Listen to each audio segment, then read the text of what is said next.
Being in people's living rooms, all the interaction and getting to know who our viewers and listeners are. When I was young, my dad used to say, Nana, stop arguing. I wanted an outlet that would enable me to give my opinion. People are going through a really hard time right now, and I know that you don't feel like you're being listened to by the establishment. I came to GB News because it's the People's Channel, and I want the audience to have their say on the events of the day. We're dynamic. We do something different. Democracy shows that the wisdom of the nation is in its people. I get to travel to find out what the story is from a personal perspective. The British people aren't fools. We know when we're not being told the full story. We've got to work out how Britain moves forward from this. It's the best country in the world. The establishment had their chance. Now we're here to represent your views. Britain's watching. Britain's watching. Britain's watching. We're proud to be GB News. The People's Channel. Britain's news channel. So Jubes & Co, we tackle the issues of the day with real, robust debate. Both sides of the fence, battling it out with me in the middle with my forthright opinions and views. And often really interesting things happen because you start with a position and then by the end of the debate you find actually, well, I might not have thought about that one. What we need in this country is 2 new political parties. You should maybe think about doing a 2024 calendar. I'm Michelle Dewberry and I'm keeping you company right through until 7 o'clock this evening. GB News, the People's Channel, Britain's watching. Start the day with GB News. We catch up on all the big stories you didn't hear the night before. And take a look at what the world's talking about this morning. That's right, Monday to Thursdays from 6 o'clock. It's Breakfast with Eamon and Isabel. Straight after breakfast, join us, Bev Turner and Andrew Pearce. We're going to take you through till noon. We'll be tackling the big topics of the day, including the things that the other channels just won't talk about. If it's happening here. Wake up to mornings on GB News, the People's Channel. Britain's news channel. I'm Simon Evans. Join me on GB News for Headliners at 11 p.m. What's the scoop? I'll be joined by 2 of the country's top comedians. That's right. As we take a look at tomorrow's newspapers tonight. We're going to get into trouble. If it's a big story, we'll be covering it. Spill some tea on him. There we go. But we'll also have some fun. I wouldn't stick up a bank. My father didn't love me. So anyway. Headliners every night from 11 on GB News, the People's Channel, Britain's news channel. Saturday nights on GB News. From 6 p.m, I'll give you my unique take on the world today. Then at 7, it's me, Calvin Robinson, with my Common Sense Crusade. New to GB News is the Saturday 5. 5 times the opinion. Join us every Saturday from 8 p.m. as we debate the week's stories. With us 4, plus a special guest. And at 9, of course, it's Mark Dolan Tonight. Saturday nights on GB News, the People's Channel, Britain's news channel. Coronation is an event that has remained virtually unchanged for 1,000 years. And we invite you to join us here on GB News for this historic event. All next week, we'll be talking to you in towns and cities across the country. Building up to the main event on Saturday. From pageantry at the palace to unearthing the history of this ancient ritual. Come celebrate with us. The coronation of King Charles III, Saturday, May the 6th. Join us on GB News, the People's Channel. Britain's news channel.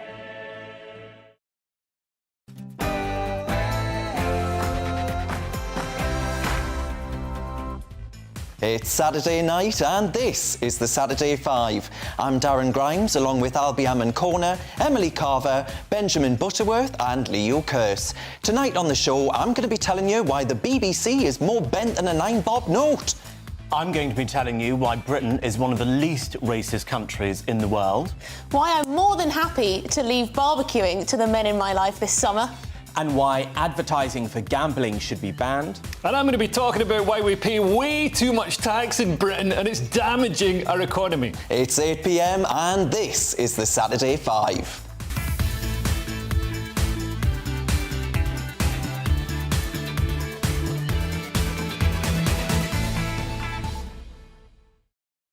Welcome to the Saturday 5. This is the Saturday night fever that you want to catch. We'll be staying alive until 9 p.m. and there's going to be plenty of jive talking going on. Every week, join Albie, Emily, Benjamin and myself along with a guest star. Tonight, it's none other than Leo Kearse. Now, the premise of the show is simple. As ever, each host gets 60 seconds to outline their argument about their chosen topic. Then we all get involved and it can get pretty ugly. And of course, we want to know your views as well. Please do get in touch by emailing gbviews@gbnews.uk. Before we start tearing each other apart, it is your Saturday Night News with Rory Smith.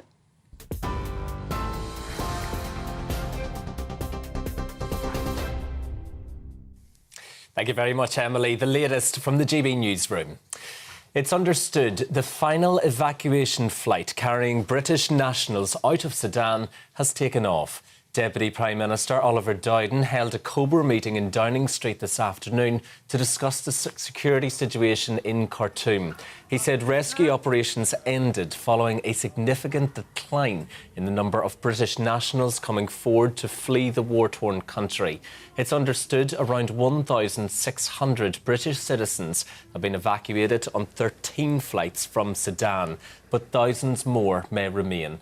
Mr Dowden denied the government would abandon those who have been unable to make it to the airfield on time. Great Ormond Street Hospital has been granted exemptions to allow nurses to continue working during upcoming strike action over the bank holiday. The Children's Hospital expressed concerns about staffing as Royal College of Nursing workers prepared to walk out from 8 p.m. tomorrow until Monday evening in their ongoing dispute over pay.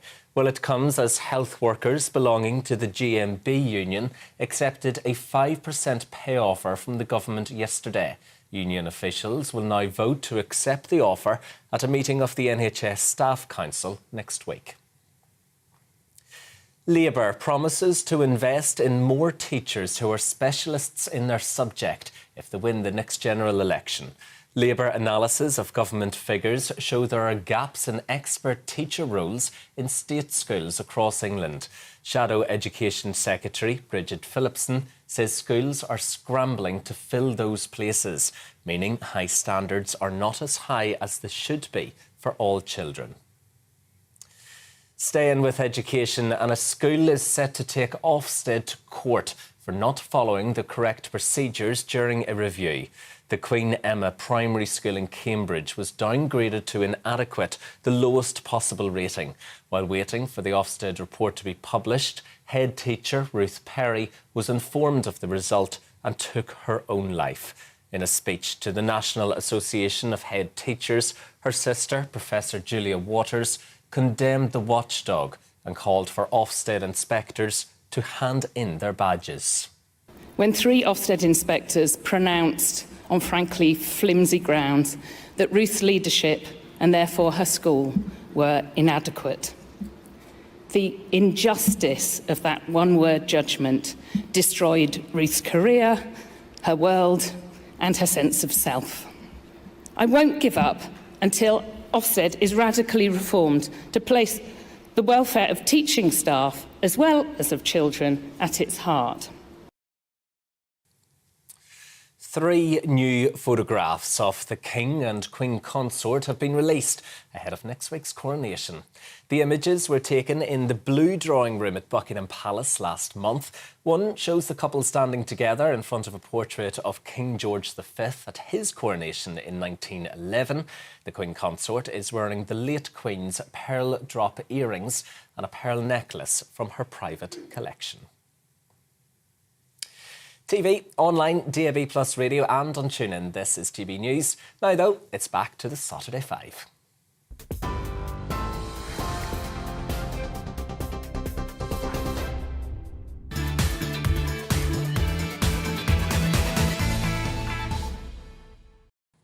It's Saturday night, you're with the Saturday 5. I'm Emily Carver. I can promise you that you are in for a very lively hour as we have a good old-fashioned row about some of the biggest topics of the week. So let's crack on with tonight's first debate. To kick us off, Darren is going to be telling us why the BBC is fundamentally corrupt. Let's start the clock. Well, there we have it, folks. The BBC is more bent than a 9-bob note. We've seen with the BBC chairman, the outgoing BBC chairman, that the likes of Gary Lineker, remember him, and of course David Dimbleby, who used to be on the telly more than the adverts, they're saying, actually, the government should never choose the BBC chairman. Tell you what, folks, they're starting to sound like they're singing from my hymn sheet, because if the BBC wants to be independent and away from government control, then it ought to scrap the licence fee. be. That would free the BBC to be truly independent, and it would free all of us who are forced with threat of prison to be free not to pay for the BBC if you don't want to watch its content, which, by the way, I do. Its archive, I think, is pretty good. I should be able to fund it on a choice basis and not forced with a threat of prison. So Lineker and Dimbleby, get on board with Grimes. Now, Benjamin, do you agree with that? Because, I mean, it has obviously been under scrutiny over the past, 48 hours, even longer, with this inquiry going on about Boris Johnson's appointment of Richard Sharp as the BBC chairman in general. Do you think, actually, this does suggest that the chairman should be totally removed from government, and then, therefore, should we scrap the licence fee? I mean, look, I think those are two very different things. So the BBC was quite angry about the suggestion that the chairman was appointed by the Prime Minister, even though we can all see that's obvious. So the BBC board technically appoints it, but in reality, it's a government decision. I think that's completely absurd. And when you talk about Gary Lineker criticising it now, but not criticising it in the past, I think it should be taken out of their hands. But the truth is, if we went with your way of doing things, the cost of the BBC to those who would subscribe would be far more for less content than the model that we have now. But it would be a lot fairer. And that's why I think we should keep it. It would be a lot fairer. It's like what you say about taxation, Benjamin, right? That those with the broadest shoulders should pay for it. So, therefore, those who actually want to watch the BBC should be the ones that pay for it. But the truth is, basically everybody watches the BBC. It's about 99% of people. You do. It's like oxygen. You don't even realise you're consuming the BBC. No, I do, because I don't watch it. Because when they come round to my house and say, oh, you haven't paid your TV licence, I want to be able to look them in the eye and not lie to them. Honestly, anybody who pays their TV licence, it's like paying for carrier bags at the checkout. You don't have to do it.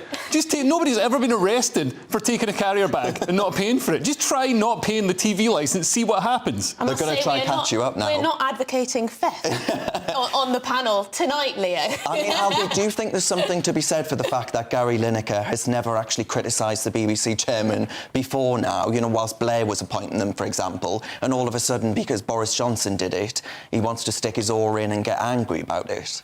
There's plenty to criticise the outgoing BBC chairman about. I don't know if Gary Lineker is criticising him about the right thing. It's perfectly reasonable for members of staff of the BBC to be angry at what's gone on. But I take a small C Conservative approach to BBC reform. I'm pretty comfortable with the licence fee.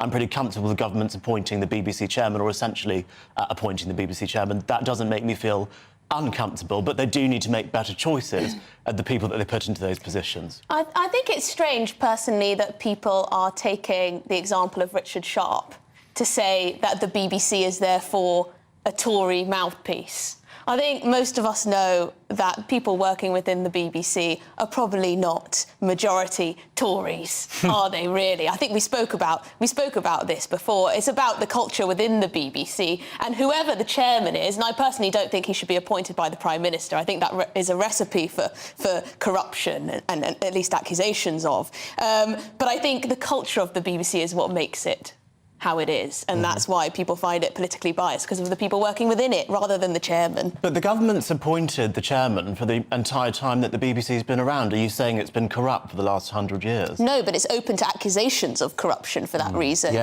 Yeah, absolutely, and that's the point, right? Fundamentally, I mean, I don't see why it's primarily single mothers who are prosecuted, because they're more likely to be in the house for non-payment of the licence fee. I don't see why we should continue having this debate year in, year out, as we increasingly do, and not actually call for the reforms that would stop that from happening. Does any part of you worry that by getting rid of the licence fee, Britain might be losing something that has meant a lot to people for generations? Yeah, we'll be losing state propaganda. I mean, come on, there shouldn't be. The Fourth Estate is there to hold the government to account. So there can't be any, they can't be dependent on the government then allowing a licence fee to be collected. It's a ridiculous conflict of interests. And as I said at the start, right, I actually want the BBC to actually perform better, right, because it has Britain in its name. I want everything associated with this country that I love so dearly to do well. But I don't think it will do well, and it's increasingly, you know, its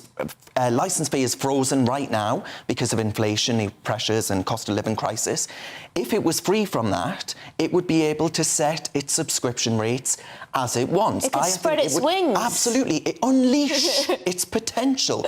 Jugs could go global. I think it would be the end of the BBC. I don't. Well, fingers crossed. I don't want to see the end of the BBC. I'm a big BBC supporter. I do consume a lot of their content.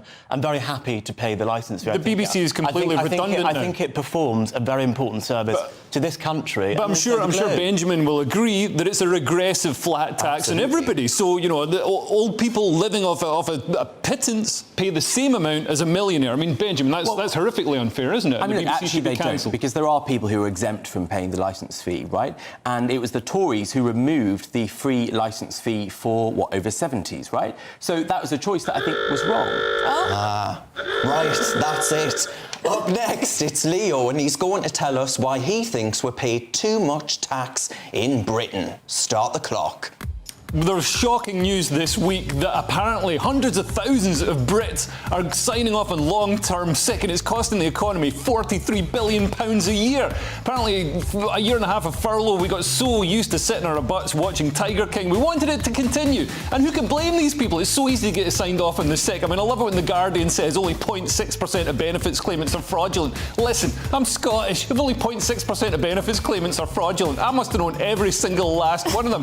The tax we pay in this country is ridiculous. Rishi Sunak, despite being apparently a Tory, has taken our tax take up to the highest level since the Second World War, and the government doesn't even spend it well. The government is trying to tell you that it knows how you want your money spent better than you do yourself. That's absolutely ridiculous. And high taxes don't even actually increase the amount of tax taken in. So Keir Starmer wants to bring in a tax on private schools. It's going to raise $1.6 billion. That's actually going to mean that people take their kids out of private school, and it's going to cost the state $4 billion to educate them. It's ridiculous. Well done. That was over a minute, but well done. Yeah, I could go on. I'm very emotive about this. Absolutely. I mean, I do find it absolutely ridiculous that, you know, you've got the likes of AstraZeneca, who we were all waxing lyrical about not too long ago, being heroes of, I don't know, some vaccine or other. And now we're telling them that taxes are too high in Britain and they're going to Ireland instead. Exactly. I mean, our corporation tax is going up to 25%. It's ridiculous. And it's to pay for a bloated public sector, which is actually damaging our economy. So our private sector is starved of workers at the moment. They're crying out. There's a real shortage of workers in the economy. If we slashed some of these useless, indolent public sector desk jockeys, they'd go into the private sector and actually generate some wealth for the country. Leo and Darren, do you understand why taxes are high and why public spending is high? Because the demand on the state is high, because people are not making enough money at the moment because living costs are too high. And that has been a problem of the British economy. But that's exactly what Leo was saying. We've also just spent hundreds of billions of pounds on our COVID response. We spent hundreds of billions of pounds on an energy support scheme. You can't pay for that by cutting taxes. Yeah, but hang on, Liz Truss tried to do that and it was a disaster. No. Hang on, because I genuinely think that our economy is stagnating and will continue to until taxes are cut on individuals. The incentive to work harder, get that promotion, move up the career ladder, invest in whatever property or whatever it is reduced massively by the fact that people get caught in tax traps. They're taxed the majority of their income in some cases. They're tax on absolutely everything they do. And I genuinely think that is what's causing our economy to stagnate so far. No, it does. The demand drivers on the state, but the ageing population, the shrinking labour force. What does cutting taxes do to solve that problem? It stimulates. I'd love to see taxes come down. And you lower. call yourself a Tory. I mean, I'd love that's to see ridiculous. Taxes come down lower. But how does cutting taxes solve an ageing population and a shrinking labour force? That's ridiculous. Why taxes are going up. The tax, putting up taxes reduces the tax take. I mean, look at somebody like Gary Lineker, who's a deeply kind person who wants to help all the needy people he tweets about so much, I'm sure. But because taxes are so high, he's been forced into tax avoidance schemes where he pays himself through a limited company. Now, isn't that a shame that Gary Lineker is unable to pay his fair share of tax? I also think that people say, oh yes, I'm comfortable with the tax burden being high, etc., etc., until they realise just how much they're being taxed. It's very easy for young people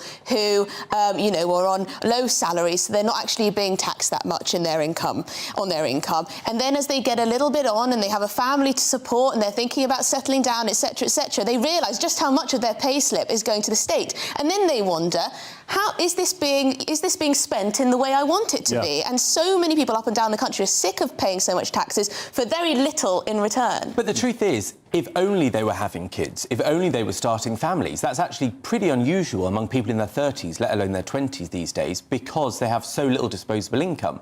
And the truth is... because taxes are so high. That's what I've been saying, Benjamin. No, because people aren't paid well enough. You know, in 2007, we earned more than the average American. Today, we earn £12,000 less than the average American, OK? And we pay a lot more tax. Enough, whether it's tax or not.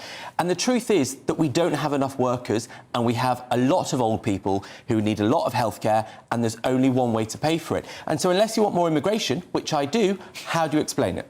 That's ridiculous. If you take away the healthcare from the old people, it solves the problem of there being too many old people. I'm not saying take away healthcare, obviously, but you have to pay for it somehow. And if you don't have enough people of working age, how do you do that? But it's not, I mean, the burden of old people, if you look at our public sector, I've worked in the public sector, I was left-wing before I worked in the public sector, that's what turned me right-wing, when I saw the waste and the profligacy. We could slide all these policy officers, all these equality, diversity and inclusion coordinators, it's a nonsense. Hold on, Leo. We're just wasting money. The biggest spend of the state is on pensions than healthcare. These aren't sort of wasteful departments of wasteful civil servants. These are doctors, nurses, and paying for older people's pensions. You can't just cut staff out of those problems. But I mean, the triple lock, for example. I mean, you bring up pensions. The triple lock was incredibly generous to old people, and it's basically bribing old people to vote for whoever's in power. They're saying, look, we're going to make sure you're looked after. And we've seen the proportion of the nation's wealth that's concentrated, is being more concentrated in the older generations who have equity, who have property. Yeah, I just worry that we're creating an economy where the very richest people, who are more mobile than they've ever been in their lives, will look at the tax burden and think, you know what, I'll go off to Dubai, I'll go off to Florida, the Sunshine State, where I'll be taxed less. And then the rest of us, the middle class, working class people of this country, the bulk of the backbone of the country, will just be taxed to high heaven to pay for it all. But Neil, do you think, is this a fundamental question of we've become a something-for-nothing nation in which we expect the state to do everything, and actually lockdown has given people the idea that the state can do everything? And now everybody thinks that, because nobody knew that money existed before COVID happened, and then suddenly COVID happened and the government got all these hundreds of billions of pounds to pay for us to do nothing, and now people are like, well, let's keep that going. And now people are everybody in Britain wants the government to come around and wipe their bums for them. That is basically the mentality that a lot of us have, and I think we need to break that and get back to being a dynamic nation. Absolutely. Well, I think we're a very dynamic panel on this evening. I wonder if anyone at home actually disagrees with the fact. In my view, we pay too much tax in the UK. With Albie. Oh no. Well, we'll find out, because coming up after the break, it is Albie's argument, where he'll explain how the UK is one of the least racist countries in the world. You're with the Saturday 5 live on GB News. It's all about family, being in people's living rooms, all the interaction and getting to know who our viewers and listeners are. When I was young, my dad used to say, no, stop arguing. I wanted an outlet that would enable me to give my opinion. People are going through a really hard time right now, and I know that you don't feel like you're being listened to by the establishment. I came to GB News because it's the People's Channel, and I want the audience to have their say on the events of the day. We're dynamic. We do something different. Democracy shows that the wisdom of the nation is in its people. I get to travel to find out what the story is from a personal perspective. The British people aren't fools. We know when we're not being told the full story. We've got to work out how Britain moves forward from this. It's the best country in the world. The establishment had their chance. Now we're here to represent your views. Britain's watching. Britain's watching. Britain's watching. We're proud to be GB News. The People's Channel. Britain's news channel. So Jubes and Kerr, we tackle the issues of the day with real robust debate, both sides of the fence, battling it out with me in the middle with my forthright opinions and views. And often really interesting things happen because you start with a position and then by the end of the debate you find actually, well, I might not have thought about that one. What we need in this country is 2 new political parties. You should maybe think about doing a 2024 calendar. I'm Michelle Dewberry and I'm keeping you company right through until 7 o'clock this evening. GB News, the People's Channel, Britain's watching.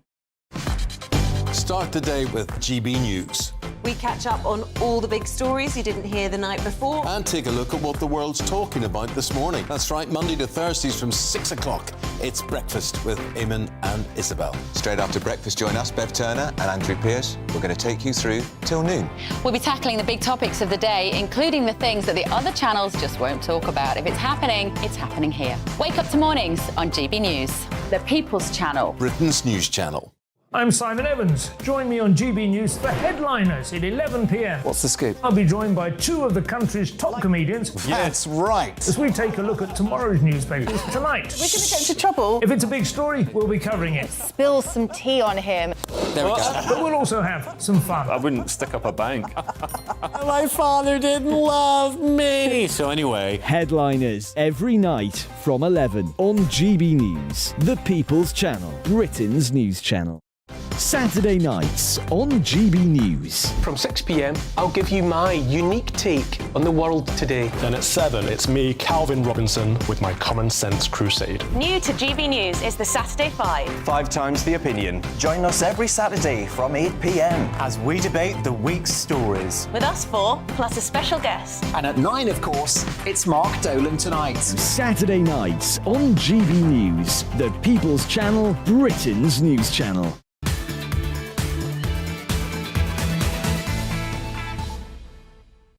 Welcome back to the Saturday 5. As always, thanks for all of your emails about tonight's topics. Maria said Benjamin needs to get his facts correct. Over 70s have had to pay the licence. It's over 75s on low incomes that don't. I do not watch the BBC and I only pay the licence fee so that I can safely watch GB News.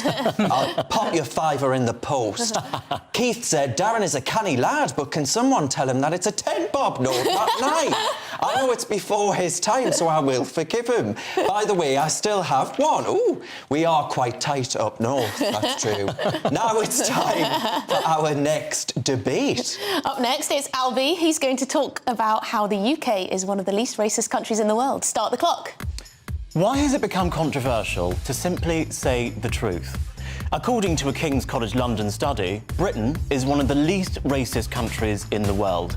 Yeah, you heard it, one of the least racist countries in the world. But that's not the narrative that the left would have you believe. Now, there are absolutely racial disparities to close in healthcare, in employment, in education, in policing. But just 2% of Brits would be unhappy to live next to someone of a different race. We also have some of the most accepting attitudes towards religious minorities and gay people. As Margaret Thatcher might say, just rejoice at that news. Now, there is progress to make, but I'm British, I'm black, I'm gay, and there's no other country in the world I'd rather live in than the United Kingdom, of Great Britain and Northern Ireland. So, why is it that it's so difficult for the left just to take a win? That's it. There you go. Strong stuff.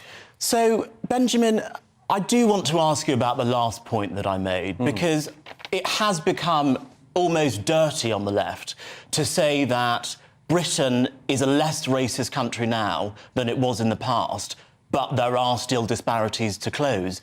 You almost have to say Britain is racist. You can't say that any progress has been made, otherwise people jump down your throat. Why do you think that is? But look, I don't accept the framing of your question in the first place, which is the idea that, in your case of your pitch, that we should be grateful that it's the least racist place, or it's the least homophobic place, for example. I think that actually, for a lot of people who might face prejudice, who might face barriers, who might face judgments in their day-to-day lives, when they're facing those barriers because they're black or another description, it doesn't matter that it's less bad than some other countries. That means that they are right when they stand up and say that they have a racist problem in this country. I didn't say there wasn't a racist problem in the country. I did say that there were racial disparities to close in those important areas which I highlighted. My question was... Is that evidence of racism? Well, in some cases, I think if you look at, let's take a disparity in policing, for example, actually the Conservative Party has done some amazing work on stop and search disparities. So I think 2 years ago, the stop and search disparity between black men and white men was almost 9, and they brought that disparity down to just under 5. So that is a huge cut in the likelihood of you getting stopped and searched as a black person versus a white person in 2 years' time. Now, you could argue, some could make the argument that that disparity is as a result of racism. If you look at some healthcare disparities, for example, there are literally some medical pieces of equipment that would work better on your skin than my skin because of the way that it's been designed. Some people would ask that was racist, and some of the disparities in healthcare that we see are racist. So, yes, I do think sometimes disparity can equal racism, but it doesn't always equal racism.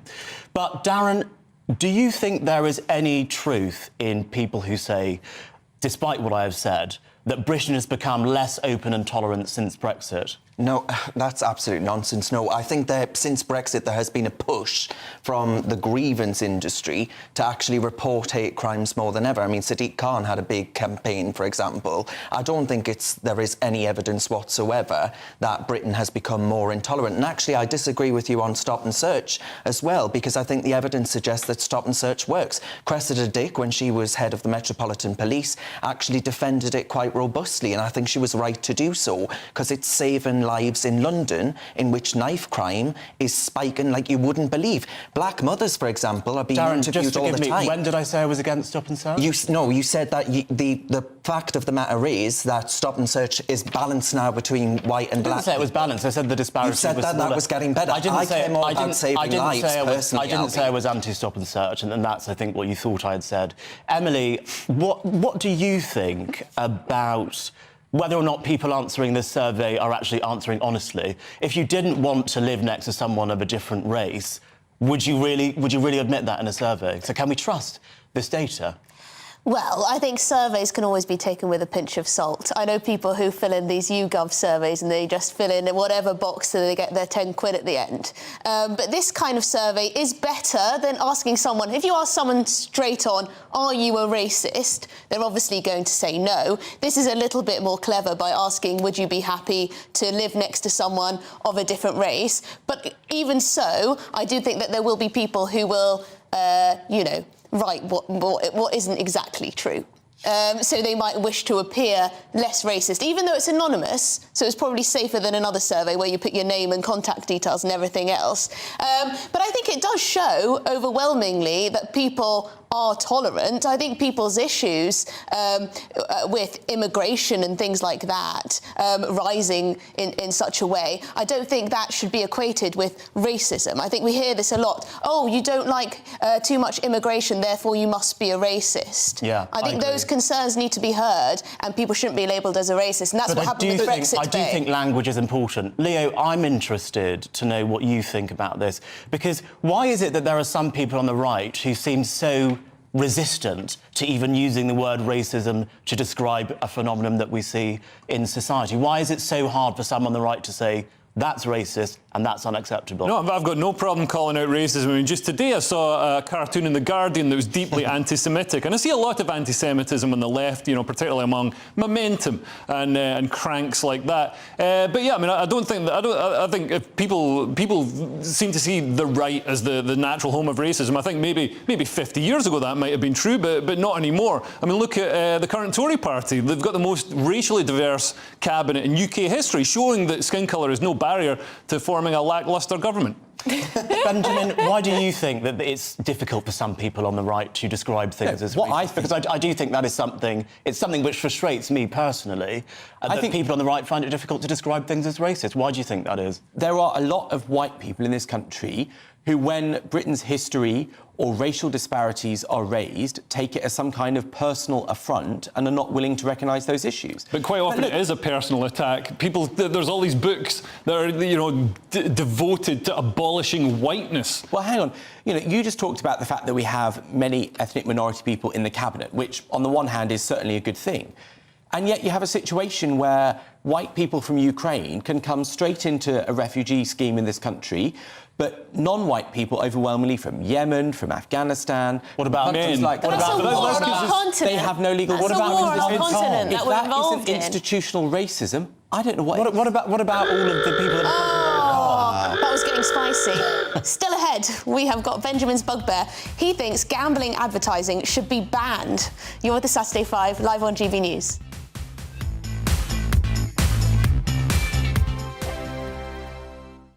I joined GB News because I was sick and tired of not hearing my views being represented, not just mine, but so many people that I knew and spoke to. I just couldn't get my voice out there. I couldn't say anything. I couldn't do anything. Whatever the narrative was, I kind of had to follow it. GB News is there to provide a voice for those who have been ignored by the establishment media. We think different things, we've got a different style. GB News is here to be optimistic and positive about the future. It's real kind of dynamic and flowing, with the audience very much at the heart of it, like a big family. Here at GB News, we talk about the things that matter to you. Hearing the voices from right across our towns and cities, especially our towns. All sides of the argument represented with a heavy dose of opinion. We're on a mission here to make a difference. And the GB News family really is here for you, and whatever time of day you can watch or listen. Britain's watching. Britain's watching. We're proud to be GB News. The People's Channel. Britain's news channel. Westminster is going around in ever-decreasing circles, followed by the media. Britain is broken. How on earth did we get into this mess? But more importantly, how do we get out of it? Join me at 7 p.m, Mondays to Thursdays on Farage, here on GB News. We will have open, rational debate. We've got to work out how Britain moves forward from this. Join us here on GB News, the People's Channel. Britain is watching. You've probably seen politicians interviewed 1,000 times, but we do it differently. We find out who they really are, we don't shout, we chat, and hopefully we bring a bit of light, not just heat. Did you know Kate Moss? Apparently. Do you have a pair of jeans or a pair of jeans? No, of course I don't. What would I do with them? My friends are like, oh my God, what's she doing now? Join me every Sunday at 6 for Gloria Meets, only on GB News, the People's Channel, Britain's news channel. I'm Jacob Rees-Mogg, the Member of Parliament for North East Somerset and a former government minister. For years, I've walked the corridors of power in both Westminster and the City of London. We need to have the arguments, the discussions on how we make it better. Crop failures, famine, war, suffering on a scale completely unimaginable. We are putting the cart before the horse. As Charles I said at the scaffold, he was the true defender of liberty. Yeah, I've completely derailed the conversation. Join me Monday to Thursday at 8 p.m. on GB News, Britain's news channel. New to GB News is the Saturday 5. Join us every Saturday from 8 p.m. as we debate the week's stories. Right, folks, that was a spicy one, wasn't it? With us four, plus a special guest. Sometimes she has to stick her foot in it. Sometimes she has to say things as they are. Sometimes I think we should keep the refugees and send the pensioners to Rwanda. Then we'd be in a much better state. Well, Benjamin, that is... The Saturday 5. Saturday nights from 8. Only on GB News, the People's Channel. Britain's news channel.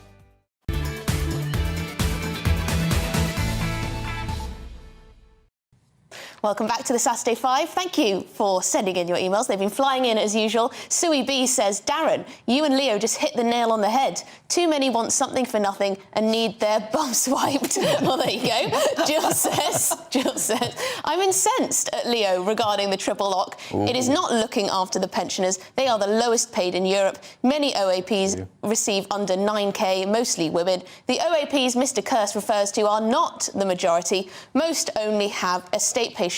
Please re-educate yourself, Mr. Curse. She Get says. a paper round, Jill. Re-educate yourself. Sue says, yes, we do pay too much tax. Oh, she agrees with you, Leo, there. The tax take would increase if taxes were lower. It has been proved time and time again. Too many of the working age people are employed by the government. Let's sack half the civil servants and move them into proper jobs. Yes. Oof. But now it is time for our next debate. Up next, it's Benjamin, and he's going to tell us about why he thinks gambling advertising should be banned. Start the clock. Yeah, that's right. Gambling ruins people's lives. It's highly addictive, it drains people of their money. That's why the government announced this week that there will be new rules that mean that if someone loses £500, they can no longer keep gambling. If they lose £2,000 over 90 days, they will have to go through a credit check to stop them being able to bankrupt themselves. But the truth is that £500 to one person might be a reasonable loss, but a tragedy to another. And the real problem that we have in our gambling industry is that they try to paint it as sexy and try to lure people in with advertising. If we're serious, and the government is serious, about capping gambling and recovering the addicts who get addicted, then they should ban it and have the exact same attitude that we had to smoking that has seen far few people take up the habit because they don't see it in the same attractive way. Let's do the same with gambling. Oh, well, there you go, within time. Finished early there, Benjamin. Efficient. Bit of a gamble. So look, I think there's probably a libertarian argument that says that people should be aware of all these things and make decisions for themselves. But the nature of gambling, and you hear so many stories about people that get addicted, and by the very nature of spending money, it can quickly ruin their lives.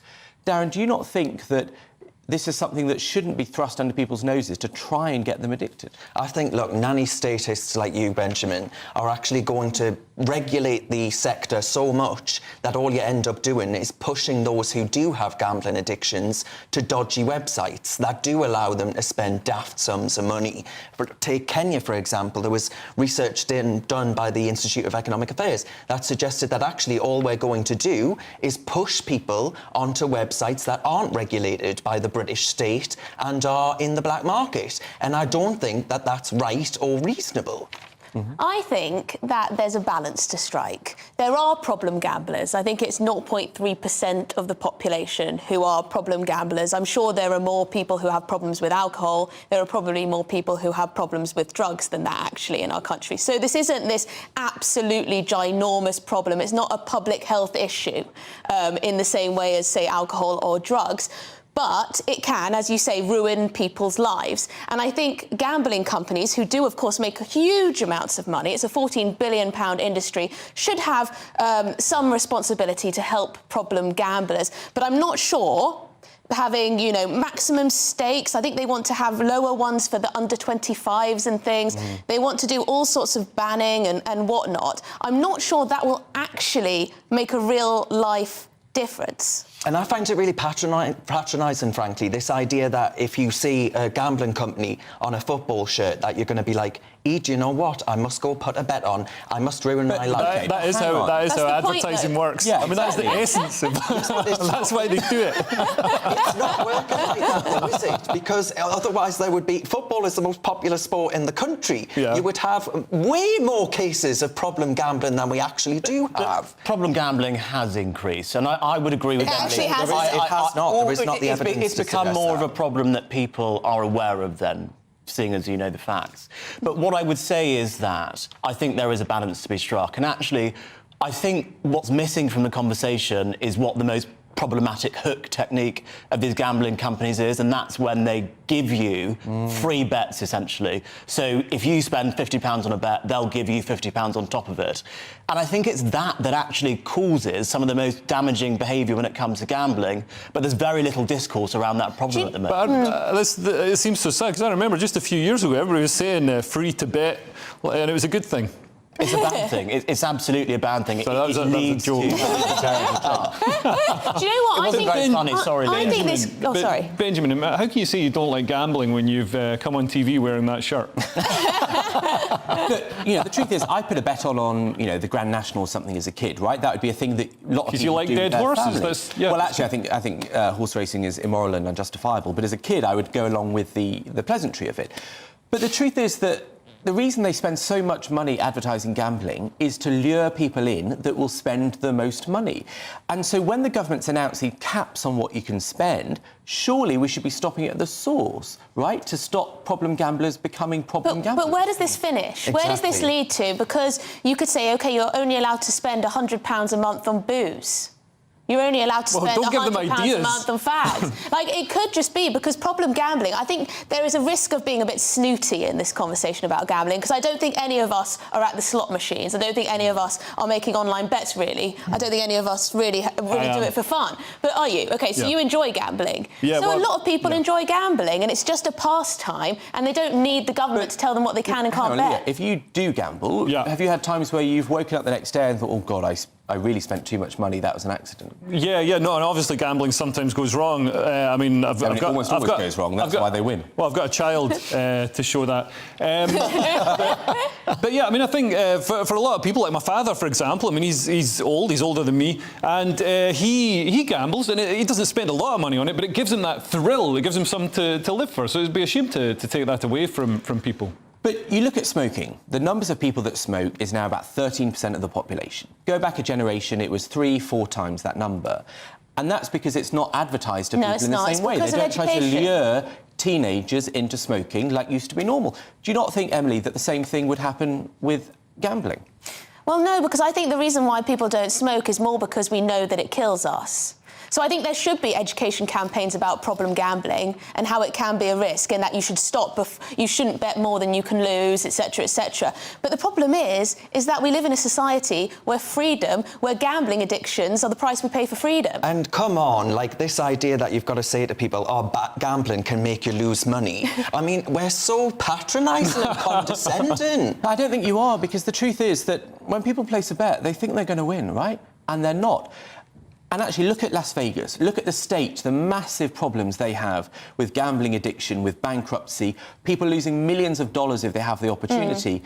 If we don't have rules in place to try and stop companies taking advantage, you would end up like Las Vegas. Do you want that? I think that could happen in a multitude of ways, though. They could spend their money elsewhere if we just banned gambling outright. No one's advocating the ban of gambling. Oh dear, we've had to silence Albie. Still ahead, there's the Carver Palaver, where Emily will tell us why men should stick to doing the barbecuing. I'm off to put the lottery on. You're with the Saturday 5 live on GB News.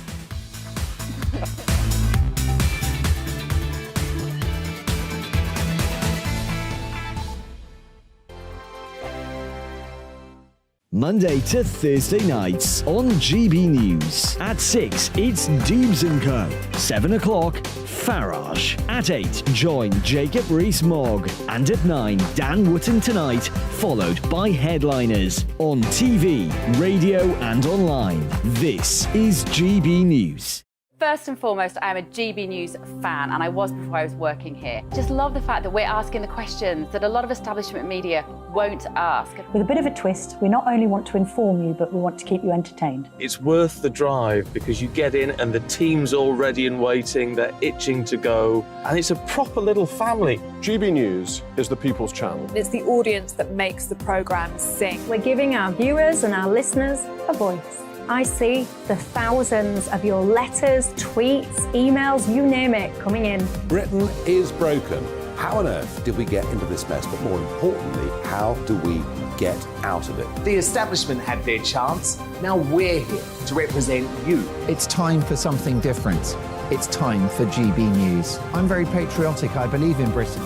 Our best days lie ahead. Britain's watching. Britain's watching. Join us here on GB News. The People's Channel. Britain's news channel. Join me, Patrick Christie's, Monday to Friday, 3 till 6. We tackle the day's news agenda like you've never seen before. It's high tempo, high octane, the most controversial topics, and the best guests. You will not be able to take your eyes and ears off it. I'm not afraid to ask the questions that you really want answered. 3 till 6 p.m, Monday to Friday on GB News, the People's Channel, Britain's news channel. GB News has its own late-night paper preview show, Headliners, where comedians take you through the next day's top news stories. You don't have to bother reading the newspaper, we've got it covered for you. Headliners, every night at 11 p.m, and repeated every morning at 5 a.m. We won't send you to sleep like some of the other paper review shows out there. GB News, the People's Channel, Britain's news channel. Join me, Camilla Tominey, on Sunday mornings from 9:30, taking the politicians to task and breaking out of SW1 to see how their decisions are affecting you across the UK. Bursting the Westminster bubble every Sunday morning, only on GB News, the People's Channel. Britain's watching. Hello, I'm Calvin Robinson. Do not miss my Common Sense Crusade Saturdays at 7 p.m. Join me for some in-depth discussions on faith. Is that not the start of the slippery slope? It's very much so. And the big moral questions of the day. I'm baffled. You've got some nerve. Only on GB News, the People's Channel, Britain's news channel.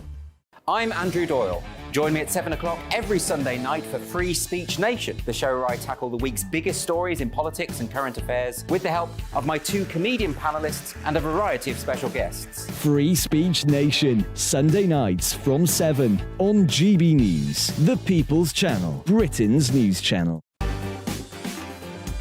On Mark Dolan tonight in a world exclusive, we'll speak to the Irish restaurant owner who only allows biological females to enter the women's toilets of his venue. In My Big Opinion, I'll be dealing with spoiled crybaby Prince Harry, who's bringing shame upon the nation and his family by suing the British media. And in My Take at 10, the authorities want to put us back in masks. My response. Plus, I'll be dealing with shocking hypocrisy at the Guardian newspaper, and the campaign for real ale have gone woke.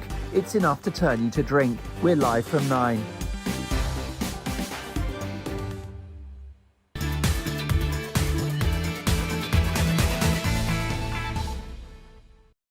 Welcome back to the Saturday 5. Let's do a couple more emails before we get to our final debate of the evening. Albie was arguing that Britain is not a racist country, and Alan says, typically you all see racism in terms of black and white.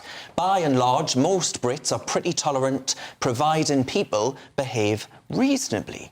Now, Margaret says, I agree with Albie that the UK is the least racist country in the world, and we should be very proud of that. I know I am. Aww. That's an optimistic note. Matthew said, never thought I'd agree with Benjamin. Well, I didn't think you would ever agree with me either. With Benjamin, but today that's changed. He's been talking sense. Well, there we are. Now it's time for our final showdown of the night. Up next, it's going to be Emily, and she's going to tell us why the saying, man in the grill, is here to stay. Start the clock. Yes, I am all for feminist causes as a woman, but I am happy, very happy, to leave barbecuing to the men in my life. According to polling, nearly half of women say they are better than blokes at barbecuing. 3/4 of women say that the stereotype manning the grill is sexist and outdated. Who are these women, I ask? I know that I would much prefer to be reclining in a sun lounger, sat on my bottom, drinking a cold glass of Pimm's, watching my other half grill up a storm, than be standing above the hot coals in the garden, sweating and stinking like beef, sausage, and God knows what else. Yes, I know there are some women out there who love the barbecuing life. But the vote, winning the vote, it is not. This is not a feminist issue, and I'm very happy for men to take the lead when it comes to barbecuing. Well, there you go. That is my view. Now, I think most women secretly, even if they don't say it in this poll, quite like the man doing the barbecuing. It's a bit of a hot mess, isn't it, Alvy? That's completely right. I don't want to do barbecuing either. So I would actually say that it probably doesn't just extend to men and women, and it's a split between men and women. It might be something more about, I don't know, tougher people might like barbecuing, and maybe wimps like me prefer to do something like make a salad, for example. Well, I was going to say in my speech, but I got rudely cut off by the buzzer, that there's something a little bit sexy about it, Leo. Do you feel like a man when you're barbecuing? Yes, I do, but I've got to go against what you say. I think women should do the barbecuing, because I see it as a kitchen that's been moved to the garden. Right, so... Leo curse. Now, the issue for many women, which I'm sure women at home will agree with me, is that the men like to take all the glory for the grilling and they leave all the inside cooking to the women. But you want the women to be doing the outside cooking and the inside cooking and presumably all of the cleaning up. And bringing me a beer. Let's not cut this list of tasks short. Leo Curse, I'm going to hope you're joking. You are a comedian after all. Benjamin. I mean, look, you know, I can't cook, so I think it's best I don't go near any barbecue. You know, if God had wanted me to cook, she wouldn't have invented restaurants, OK? I get other people to do my cooking. But I think there is actually something here, that it's about the expectation of what a man and a woman should be like and of the role they should play.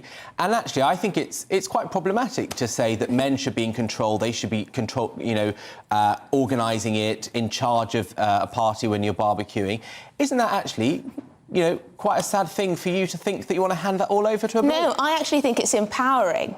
As a woman, I can pick and choose what I like to do and what I like to enjoy. So I personally like to sit back and relax when it's time for a barbecue. I like to sit there with my cocktail, my glass of rosé. I like to watch the man in my life. I like either or both, whatever. It's all coming out now. No wonder she's not on the barbecue. The man can do the barbecuing over the hot coals. There's something caveman-like about it. Do you like watching a man barbecuing? You've just outed yourself as a lush, Emily. OK, or a non-alcoholic Prosecco. Look, I actually do, because then I'm in charge of the quantity and what actually goes out there, so it's really a bit of selfish.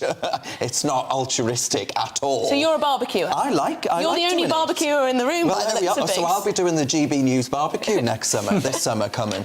But look, I actually think ultimately, it doesn't, in the grand scheme of things, if you want a barbecue, do the barbecue. If you don't want to do the barbecue, get some other poor sod to do it. Emily, do you think that women can't do it, that they're not as capable of it? Oh, no, why do you think they're very much capable of it? It's the men who make it out to be this uber difficult task that only a man can do. But I'm Only saying Darren. women, most women, I would hazard a guess, would prefer to leave the barbecuing to the men. They feel good about themselves, they have fun doing it, but it is irritating when they make out it's this massive thing when the woman's behind the scenes doing everything else. I also think it depends what kind of family you come from. I come from a single-parent household. My mother was the parent that was around. We all did the barbecuing. There was no man to do the barbecuing. So I don't necessarily think it's helpful to look at men's jobs and women's jobs, because in some families, that won't be possible for some people. And so some women have to barbecue because there's no man to barbecue.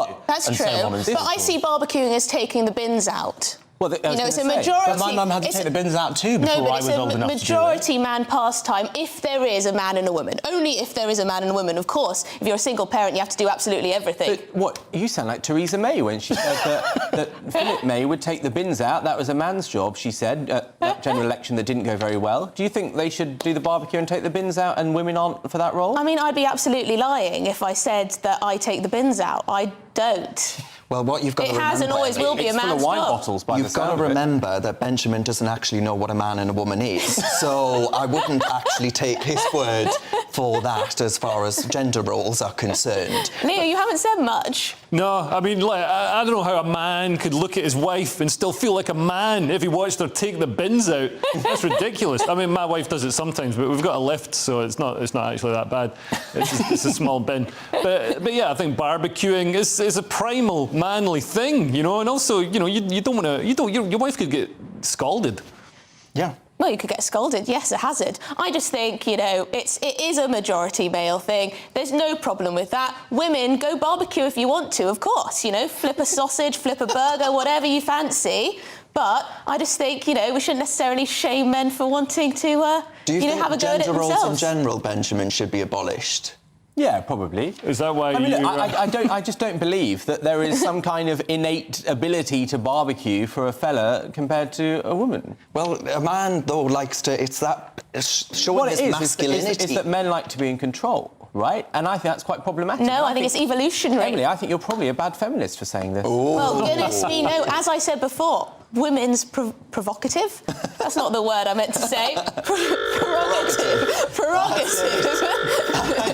Thank you very much, everyone. Now, next up, folks, it's going to be the brilliant Mark Dolan. Thank you so much for your company. I'll see you again next week. Hello, welcome to your latest weather update from the Met Office. I'm Marco Pitania. We hold on to fairly showery conditions across the UK over the next couple of days, but things will turn drier into next week as pressure starts to rise, and we'll see some warm sunshine at times too. Low pressure is generally in charge at the moment given these fairly showery conditions, but notice pressure rising there as we head into the early part of next week, and it's this that promises to bring the quieter conditions, certainly by Tuesday next week. Back to this evening, into the overnight period, showers from the word go out towards the west and they'll develop elsewhere across the northern and western parts as we head into the early hours of Sunday. Some of those showers quite heavy, locally on the thundery side, with the clearest skies down towards the southeast and up towards the northeast. And here we'll see some fairly chilly conditions too. Temperatures close to freezing across a few spots towards the northeast of Scotland. As for Sunday itself, well, showers from the word go out towards the west, becoming more widespread as we go through the day. I think it's the southeast of England, best place to hold on to some bright weather throughout into the afternoon, whereas the showers out towards the west turning locally heavy and even thundery, particularly across parts of Northern Ireland. I think here we could see some quite torrential downpours into the afternoon. Temperatures doing well in the southeast in the sunshine, up to 18 or 19 degrees. Cooler though towards the northeast of Scotland. And heading into the evening, the showers tend to migrate their way eastwards across the UK. So we'll start to see some developing across the southeast of England. Fewer showers meanwhile developing out towards the northwest. So through Sunday night, some clearer spells developing here. But with fairly cloudy skies on the whole into the overnight period, those temperatures do hold up fairly well across the board, lows in the range 7 to 11 Celsius. As for Monday, well, a fair few showers are still expected across the east and southeast of England. A bit of showery rain too across the north of Scotland, but elsewhere, a quieter day on the whole. Some bright or sunny spells developing, and temperatures still doing quite well for the time of year in that sunshine, as they will do as we head into Tuesday and Wednesday, with pressure starting to rise, plenty of fine weather to come. Perhaps a bit more cloud towards the north of the UK heading into the middle part of the week. That's it. See you soon. Bye-bye.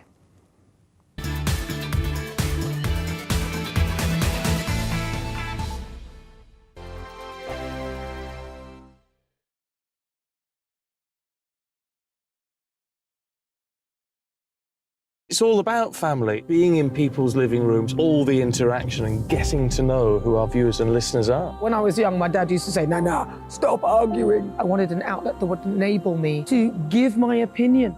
People are going through a really hard time right now, and I know that you don't feel like you're being listened to by the establishment. I came to GB News because it's the People's Channel and I want the audience to have their say on the events of the day. We're dynamic. We do something different. Democracy shows that the wisdom of the nation is in its people. I get to travel to find out what the story is from a personal perspective. The British people aren't fools. We know when we're not being told the full story. We've got to work out how Britain moves forward from this. It's the best country in the world. The establishment had their chance. Now we're here to represent your views. Britain's watching. Britain's watching. Britain's watching. We're proud to be GB News.